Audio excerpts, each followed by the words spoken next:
હું આવી ગયો હતો ગુજરાતની રાજધાની ગાંધીનગરમાં, જ્યાં આપણને રાજભાઈ ભરી ભરીને ધાણી ખવડાવવાના હતા. એક ટ્રેનની અંદર બીજી ટ્રેન જાતી હતી. અંદર જઈને જોયું તો બીજી ટ્રેન જ ગાયબ. મેં કીધું અપશબ્દ.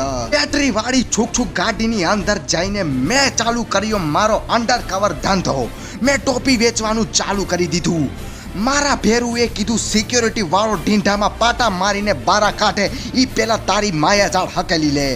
મેં મારા ભેરુનું અપમાન કરીને મારા સ્વાભિમાન ખાતર મારી માયાજાળ હકેલી લીધી. ગાંધીનગર જતા અડધા માર્ગમાં મને ખબર પડી કે કોઈક મેલી શક્તિએ મેટ્રો સ્ટેશનની અંદર બાકાચીકી બોલાવી દીધી હતી. મોરો દઈ દીધો હતો. પછી KGF 3 ના સેટ પરથી અમે નીકળતા જતા કે એક નાનો નાદાન બાળક બારી યારે બાકાચીકી કરતો હતો.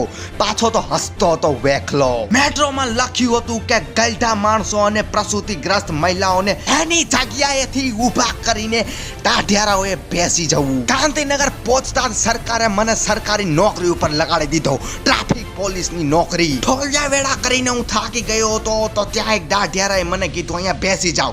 હું ત્યાં બેસી ગયો. પછી ખબર પડી કે દેવતાના રૂપમાં એ તો માણસો નીકળ્યા. એ મારી હરેસમેન્ટ કરવા માંડ્યા. પછી મેં કીધું હું જ હરેશભાઈ છું. પછી એમની પણ મારાથી ફાટી ગઈ.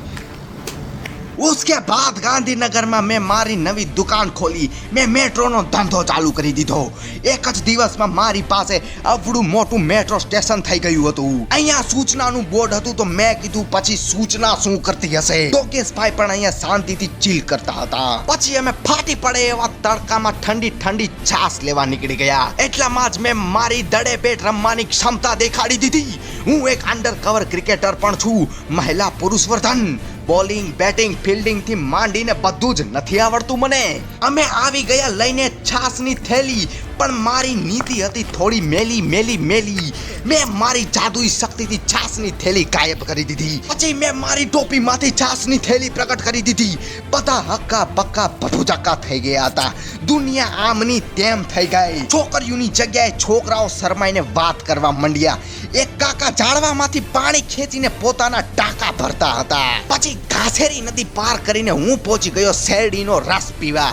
ગન્ને કા જ્યુસ 20 રૂપિયા, ઠંડા ગ્લાસ ઇધર.